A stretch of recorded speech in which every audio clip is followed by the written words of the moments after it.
oh God, I don't like looking at myself. Not so much my face, but my body. If I was in the bathroom getting out the shower, I was struggling with what I just thought was, not the prettiest picture. I thought I was like over that hurdle. And so it was Yeah. kind of like, wait, I'm back here again. And it saddened me more than anything. And so I always like to say, is this mine? So, where is this thought coming from? Is this mine? And of course, when it comes to beauty standards, body ideals, 99% of the time, if not 100% of the time, no, it's not us. We don't just suddenly decide my body's repulsive. And so now, what I've started doing is this over the top, like, would you look at your stomach? And I'm saying this as I'm putting the moisturizer, and I make myself look in that mirror, and I'm like, you are looking mighty fine today. You look so hot. I can't even with you. Like, stop it right now. It's so ridiculous and over the top that I start laughing.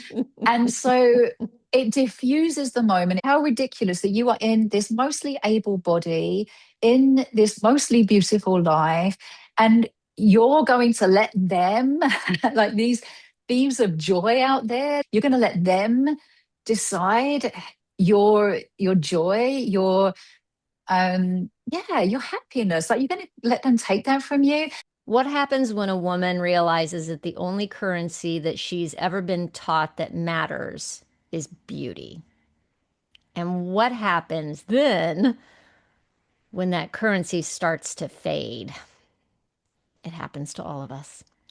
My guest today, Skylar Liberty Rose, wrote a really powerful essay about the complicated relationship that many women have with their aging bodies.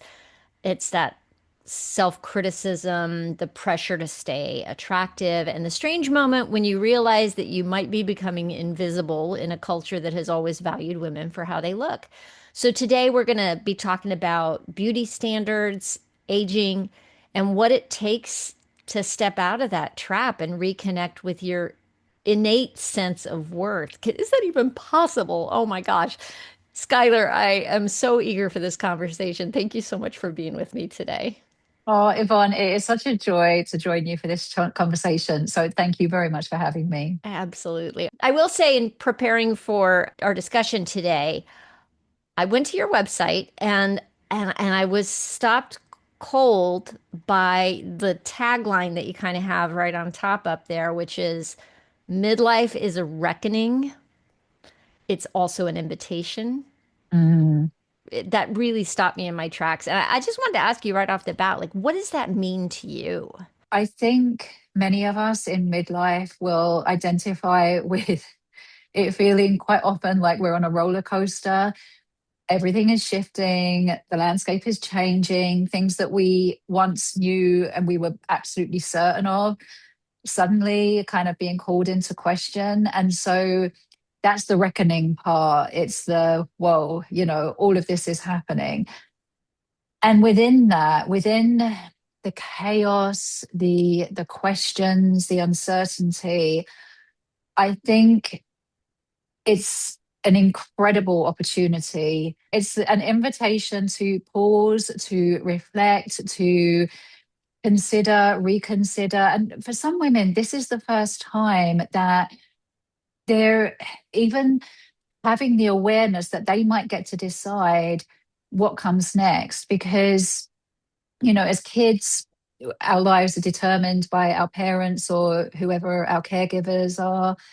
And then a lot of my clients go through education, get into their first job, find a partner, sometimes start a family, if that's the route that they take. And things just snowball. There's some decision making along the way, but there's not necessarily that very clear, intentional, this is what I want to claim for myself. This is what I believe I can claim for myself.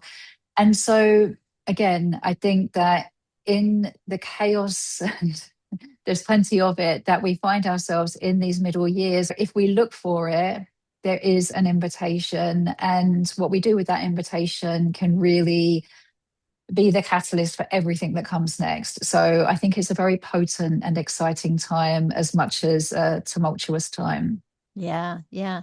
I love the word reckoning Mm. And I feel like it's a great replacement for the idea of midlife crisis. Yeah, I feel like the word crisis has such a negative connotation to it. Yeah. And so, yeah, I feel like reckoning is a little bit more empowering. For me, it conjures up the idea of there's a force, there's possibility, potential. We get to make some decisions and choices at this time. So I don't think of anything about midlife being a crisis, really. I think there's a lot of awakening and a lot of introspection. I think it's what we unearth about ourselves in the process that I'm more interested in rather than rushing past this time or minimizing it. Yeah, I love being in midlife. Sometimes people will say if I could go back and be in my 20s again, I wouldn't want to. I genuinely mean that. Like I have some I've even had some grief for those previous versions of myself that I know I won't experience again. And maybe I'd like to go back for a night or two, just to really have some more fun. But I love being this age. I love knowing myself the way that I do now and trusting myself the way that I do now. I just think it's an amazing, amazing time for women if they can tune out of that societal conditioning that is deeply steeped in ageism that tells us it's all downhill, there's nothing to look forward to, we're aging out of attractiveness and relevance and all the things. Taking a step back from that pretty terrible mainstream perspective just makes all the difference. Amen. I think it was around the time I hit 40 that I started looking in the mirror and going, ugh, who is that? What the heck is happening there? Okay, so that happened. But now I'm 57 years old, and because I've been challenging those ideas for a while now, and I'm not saying I've got it all figured out by any, you know, the the ageist ideas are still floating in my head and probably always will be, but something's changed essentially, and that is that when I look in the mirror these days, I actually like who I see. And Yeah. that was not true in my 20s. It wasn't Right. true when I was a teenager. I like myself better now. And so now when I look in the mirror, yeah, wrinkles and gray hair and things are fallen and stuff, but I like her so much better and I look at her with more kindness. Mm. You know, yeah, so I don't know. Yay. Yeah, I mean, I can really relate to that though, Yvonne. I was so critical of myself in my teens and 20s, as was every other woman that I knew. Hmm. Nobody was inhabiting their body with joy or ease or confidence. People that I thought, oh my God, like they've got an amazing body, they're so pretty. They had confidence issues. We know this is true. We know that there are supermodels with confidence issues. So it's not about the thing that we think it is, that we think everything hinges on being in the right body, having the right face and checking all the boxes. And yet the people that seemingly have that life are not necessarily feeling fulfilled or content or speaking to themselves with compassion or kindness. So I I definitely feel that kind of like sense of inner conflict about knowing that the way that we view ourselves is because of all this conditioning that we've received, and wanting to reject that and intellectually understanding that doesn't serve us. And so then wanting to extend that loving compassion towards ourselves. But it is hard to step away from it completely. Just please, if you can, go so kindly and gently with yourself, because there is a whole world out there that has socialized you since forever to find the flaws and to not be compassionate and to pay for the beauty products and all the things that will supposedly fix you. So I think being ashamed of the fact that we don't feel good about ourselves all of the time doesn't help. We need to let ourselves off the hook a little bit. Yeah, absolutely, on all levels. So you contributed an essay to a book called Midlife Private Parts. And one of the reasons you and I actually connected is because the two Dinas, who were the editors of that wonderful compilation, ended up introducing us. And I read your chapter. Do you mind if I read the first paragraph? Sure, sure. First of all, the title of your chapter is All Day I Wonder Briefly. I love it. You say, it's an hour after waking and 2 cups of tea before I properly look at myself in the mirror. I clean my teeth and ponder my reflection.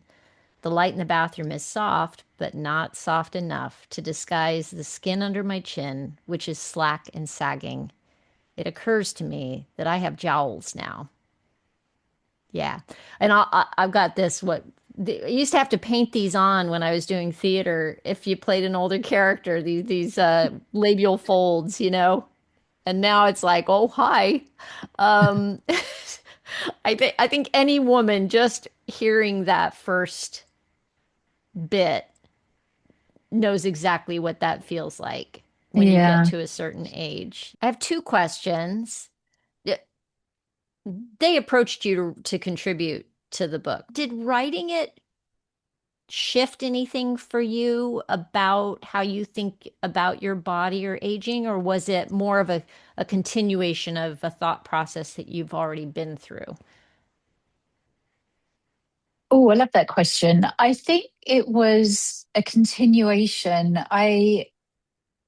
When they approached me, I knew that I wanted to write about visibly aging, but I didn't want it to be something that I'd already put out before. So I was kind of thinking, how do I share this through kind of a new lens, but still write about the same problem, which is that, we're criticizing our bodies, we feel like we need to look younger, and all these um, sort of conventional beauty ideals that we're taught to believe matter more than anything are infiltrating our days and ultimately our lives. Um, and it was funny. I was so happy to be asked to be a contributor.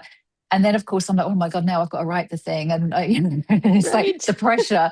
Oh Um, no. and then once the theme came to me, it being, what does it feel like to have this constant, um, I guess, dialogue in your head where you're not necessarily consciously sitting down and criticizing yourself all day, every day, but how it never really goes away. It never completely leaves you.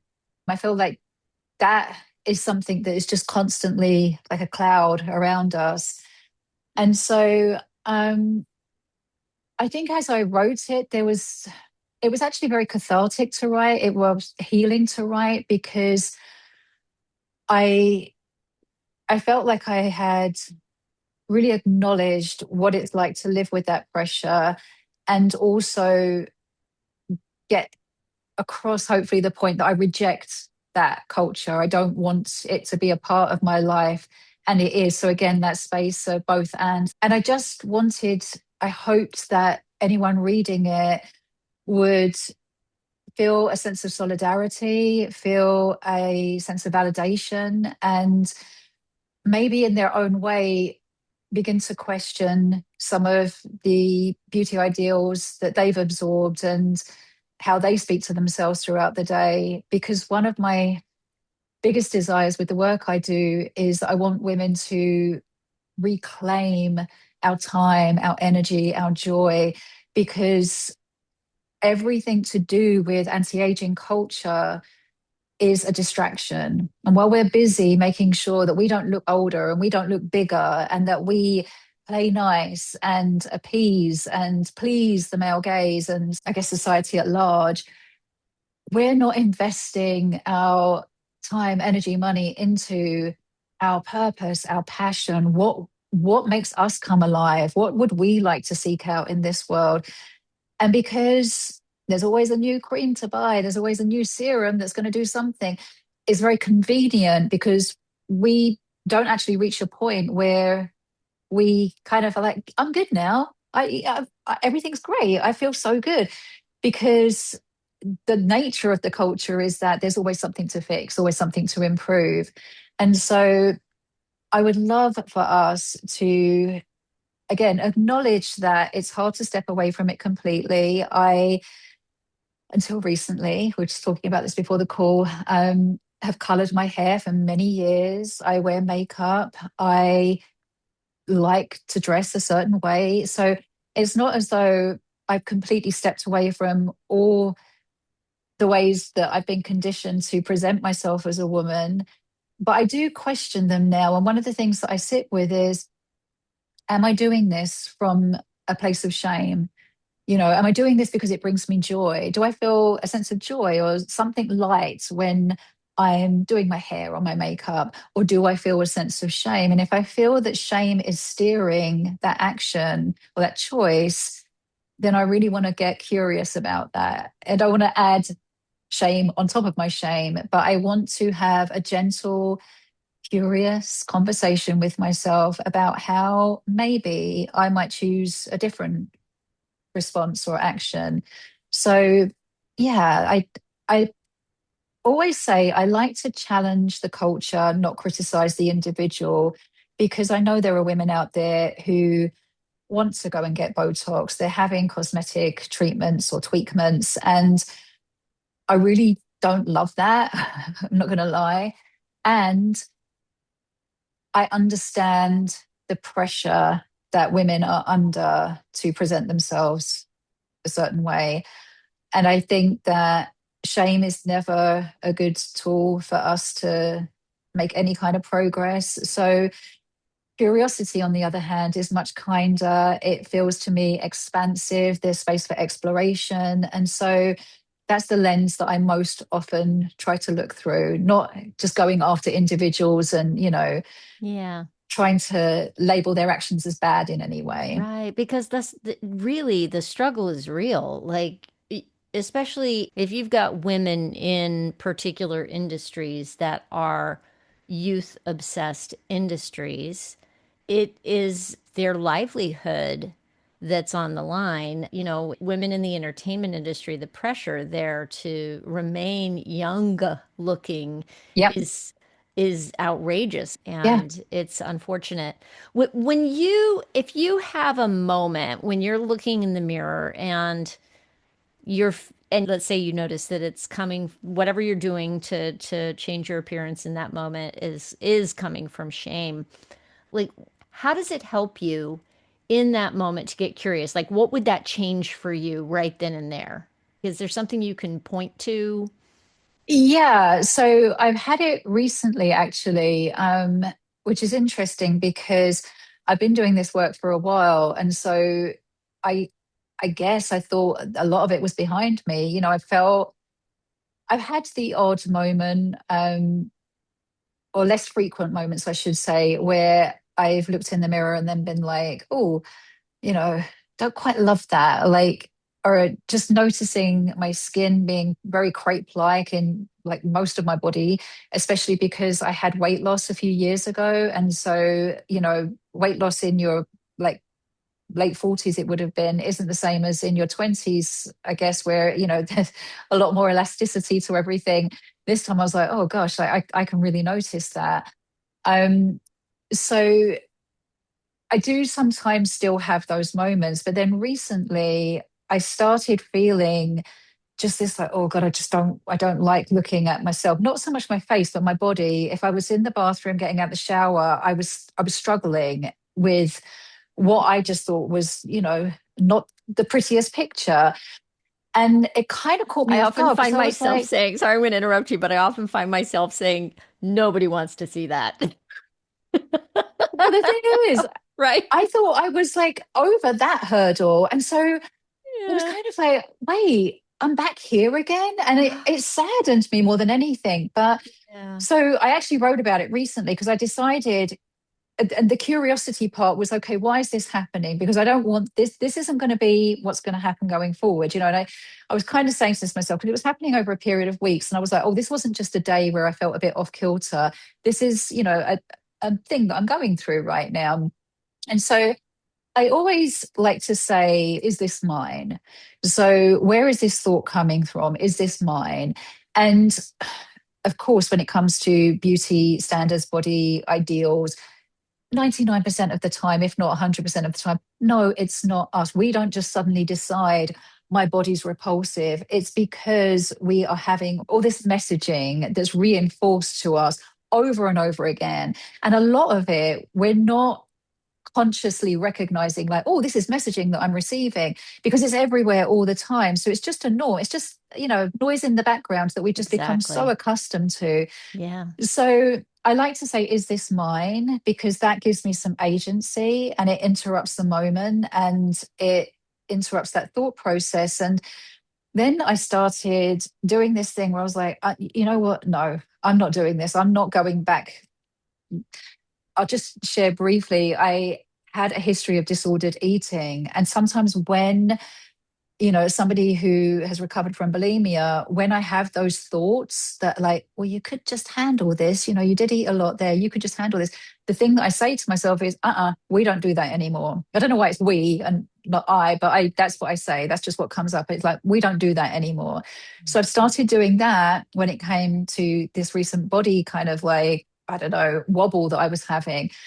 And it got to there was one day, like a couple of weeks after it started, and I was like, we're not doing this anymore.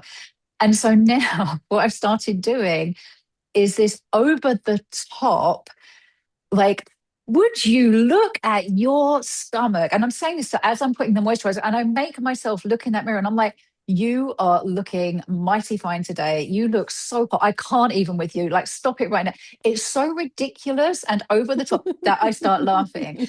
And so it diffuses the moment, it takes out the tension. And then I say to myself, this is how ridiculous you're being. But, like, how ridiculous that you are in this mostly able body, in this mostly beautiful life, and you're going to let them, like, these thieves of joy out there that are the patriarchy, the media, the, society that I never even opted into in that way. You're going to let them decide your joy, um your happiness. Like, you're going to let them take that from you, and then it's gone, and it really is gone. And then maybe it happens the next day, but I'm noticing that I'm coming out of this kind of, like, a little bit of a funky stage where I've had a bit of a wobble. But what this would have been like a couple of decades ago is, I need to make myself sick. I need to make myself smaller. I need to change my hair. It should be straight. I should have straight hair, or I'll color it.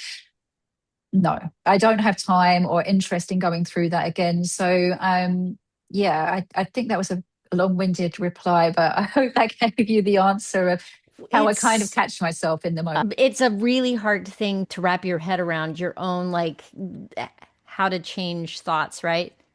So, as you were talking about looking in the mirror and going over the top and telling yourself, would you look at you?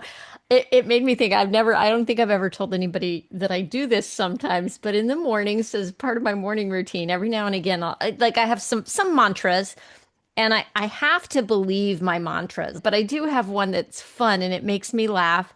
And it's actually, I've set it to a little tune. I can't believe I'm sharing this.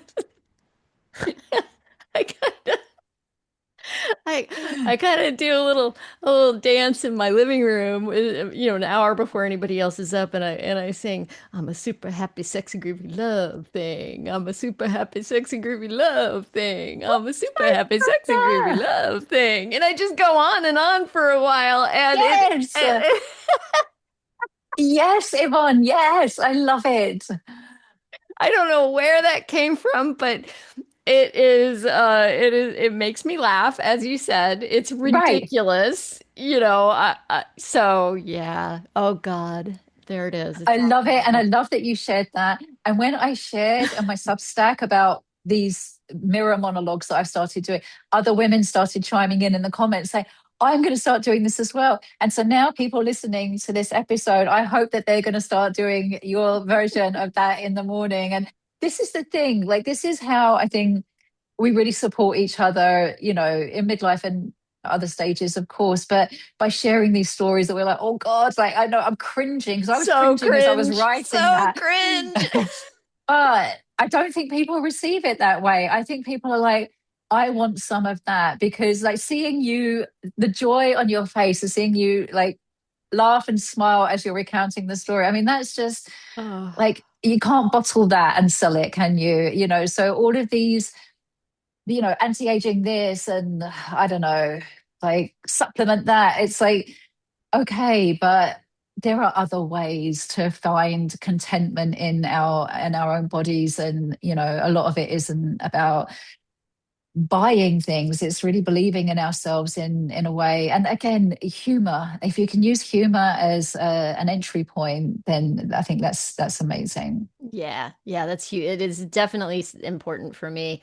As you were talking about that awareness, what I was hearing from you when you were talking about that, oh, we're not doing that again, and the conversation prior to that, that self-talk, right? That awful, awful self-talk that we do to ourselves. I feel like that what I'm hearing from you is that the first step towards agency is in awareness. That has definitely been true for me. When I become aware that I have a thought loop that isn't serving me, then I get curious about it and say, well, is that true? And I have like Yeah. a whole little process I go through. I know that meditation, I mean, you offer meditations on Insight Timer. So meditation has been, I assume, a big part of your journey. And I wanted to just ask you, what has that provided for you? Because it's been life changing for me. Well, I my journey with meditation isn't necessarily the conventional kind. And so I first came by meditation. I was in India for 6 months. I was practicing yoga, and I went on this meditation retreat, and we were in this gorgeous setting, and everybody seemed to drop into this space of just like Zen. And I'm sitting there, and all I can think about, I've got my eyes shut, and I'm like, oh my God, when are we going to break for like, I really want a cup of tea. I'm hungry. And my mind was, uh, there was no quietening happening in my mind. And I just remember thinking, this doesn't work for me. Meditation doesn't work for me. I don't know how to be like these people. And I didn't know how to be that kind of floating through life, how I perceive some of these people to be. I don't know, just like not who I was, somebody that had hormones and, anger and just very human, you know, like flaws, I guess. Even though I went on to be a yoga teacher, I always felt a little bit stifled by that. And like I had to present myself in a certain way because otherwise I wasn't like a good yoga teacher or Mm. later a meditation teacher. But what really worked for me was guided meditations. I was able to find a focal point, and that was listening to somebody else's voice, somebody else's guidance. And so I had a brain tumor in 2022, which was benign and still caused complete havoc in my body and still does. I still have lingering nausea and side effects from it. But after the craniotomy, I found myself listening to a lot of guided meditations because I really was having a rough time with recovery. And those guided meditations got me through. And it wasn't think your way to a more positive life, or I didn't feel there's a lot of different modalities out there and different things work for different people. And so I think a lot of it is just finding what works for us. But listening to somebody's voice and just allowing myself to be guided into a different headspace than the one that I was currently in, it really changed so much for me. So when I got better, I knew that I wanted to be able to offer that to people as well. And so I teach on Insight Timer, and then I also do my own version of guided meditations, which are more helping women to focus on the things that are important to them. I think that the theme is still quite consistent with what we were talking about earlier, which is tuning out of all the societal noise and tuning into what's important for you. So I'm not somebody that sits there and empties their mind and goes through the day all zen. I still have, human responses to all the things, My hormones are very much racing around most days. I never want to put myself on a pedestal and for anyone to be like, oh, she's got it all together and, she's just gliding through that. Nope, Oh gosh, not no. happening Yeah. over here. I can relate to every single thing you've just said, by the way. I use guided meditations because I to just sit and be quiet is not natural for me either. And I love that you said that there's lots of different ways to access it. And yeah, I've tried a few. Some things work better, and definitely having somebody's voice helps me. And there's no way I'm walking through my whole day all zen. I'll tell you right now, that is not happening over here in my house. But but I will say that I am less reactive Mm. and more able to manage my stress than I was before I started a regular practice. Well, I have to say, I definitely feel the way that I describe it for myself is I just feel more anchored in my own life. I feel a sense of being anchored and grounded in a way that I absolutely didn't. And some of that I think comes just with, being decades in now. I don't feel like I did in my 20s, 30s, even my early 40s. There's just yeah, anchoring is really the way to describe it for me. So, what role does your mindfulness practice and meditation play in the work that you're doing with midlife women now? Well, there's a couple of things. One of the reasons I wanted to start offering the elevations, which is the personalized meditations that I do for other women, is because so if we've played the game and we have checked all the societal boxes, done all the right things, you've got the right relationship, the right house, the right car, you're presenting yourself the right way, you're getting the treatments done. A lot of women have done that and feel as though they don't have that sense of contentment, fulfillment, purpose that they were sold. So it's really a woman having a discovery call with me, sharing with me what she wants to focus on, what her aspirations are, maybe what her current challenges are. So it's a way of keeping you on track. And it's wonderful now because I have clients who are like, you go on a walk with me every single morning. I listen to your voice and you're reminding me this matters and you're focusing on that. And yes, you can do this. And so it's like having a cheerleader in your ear, essentially, where I'm reminding you, you don't need to focus on all of the stuff that the rest of the world is saying that you should do more of or be less of. Really reminding women like you've got this is already within you, and it feels like such an honor to be able to work with women in this way and to get the feedback from them. I love the personalization aspect of it because generic meditations can be, they can definitely hit the spot, but there's nothing quite like having somebody speaking to your exact circumstances and your aspirations and goals. So I have the meditations and then I also do ceremonies for women, and there's a ritual aspect for that. And the ceremonies, I'll explain briefly, are really for women who are going through thresholds in midlife, which I believe is every woman in midlife because we're all experiencing so many transitional moments. We are honestly masters at just minimizing our own experience and really focusing on everyone else, doing all the caregiving, going into that role. And I think when we have a container held for us and a way to be guided through that transition and to acknowledge the importance and the impact of whatever it is we're experiencing, reimagining your identity in midlife. I know reinvention is something that you're familiar with, Yvonne.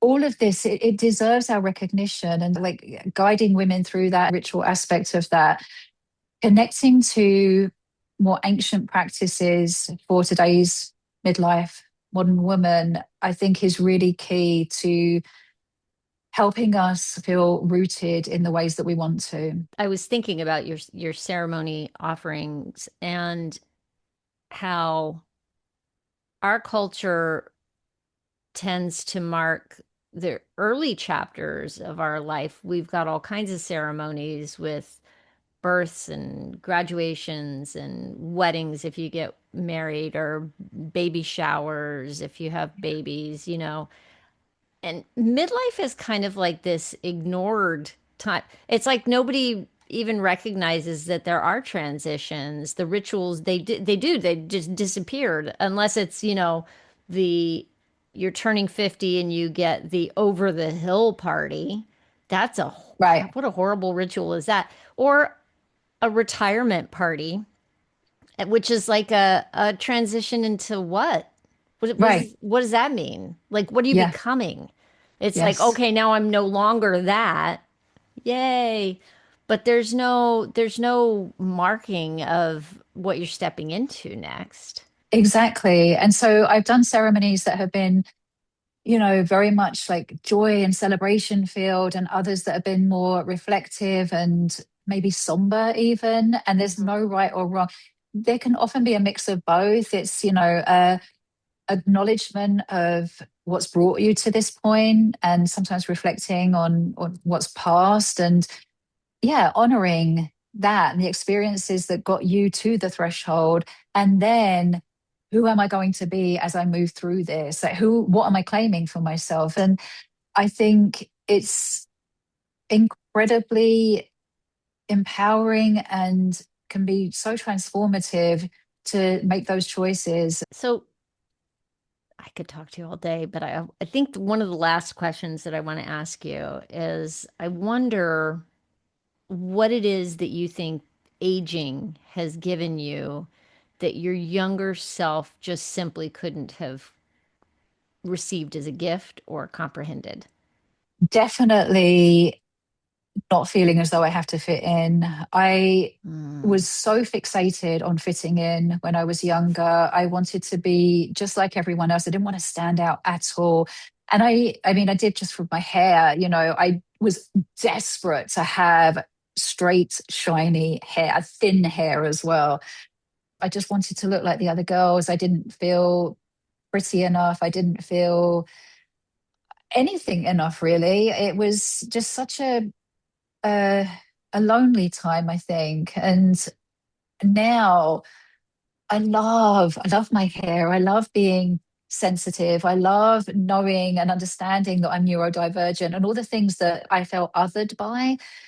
I celebrate about myself now. And it doesn't mean that every day is a walk in the park, or, as I shared, I still have kind of old demons that resurface from time to time. But all of this has come from just the experience of being alive, and the idea that I should try and remove signs of life from my face, from my body, to fit in, to be accepted, is just so ludicrous. We all know people that haven't made it to whatever age, and I just feel, for the most part, really glad and grateful that I'm here, that I get to be here, and that I get to have a continued becoming. That to me is just the greatest gift. I'm being so intentional with how I'm shaping my life these days, whereas before it was just, again, what can I do to just be one of the masses and fit into the crowd? And that just doesn't really hold any appeal to me anymore.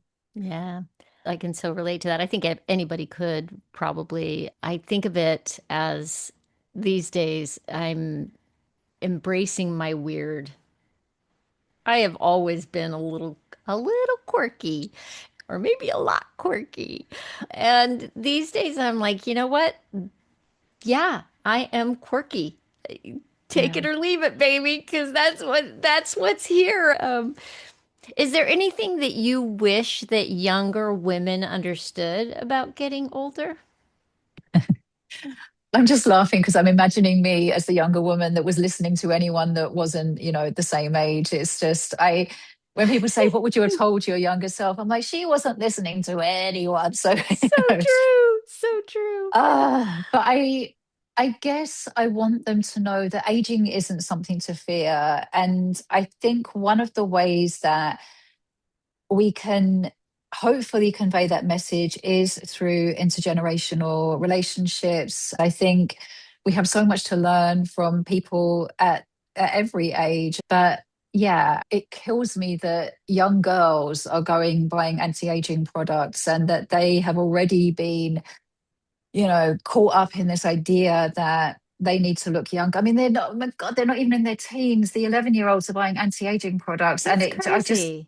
It's it's terrible. crazy. Yeah. Yeah. But I try to also embrace the fact that or acknowledge the fact that there's this retro movement at the moment where, like, I want to say the kids are embracing like analog stuff, and they're like, I don't want a smartphone. I would be so thrilled if we're going back to the 80s. But I think we have to give younger generations a lot more credit than we do. And I think that they are aware of how so much of the way that we live now with technology isn't really serving us. And I think that there's a pushback to that. And I hope with that, there'll be a pushback to some of the other more oppressive parts of the culture that really just need to be binned, like anti-aging and ageism. Love it. Thank you so much for this conversation, Skylar. Oh, you are so welcome, Yvonne. I have thoroughly enjoyed this. Thank you for the invitation. Oh my gosh.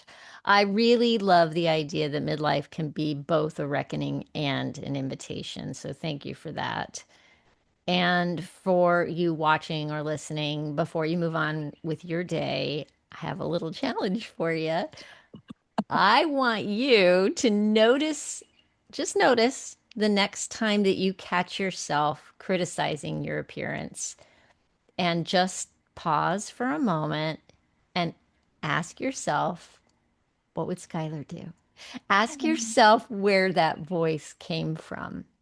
If you want to explore Skylar's work, including her guided meditations on Insight Timer and the ceremonies that she creates for midlife women, you're going to find links in the description and in the show notes. And if this conversation resonated with you, subscribe so you don't miss the ones that are coming down the pike, and share it with a friend who needs to hear this today. Thank you so much for being here. I'll see you the next time. And in the meantime, bloom like you mean it.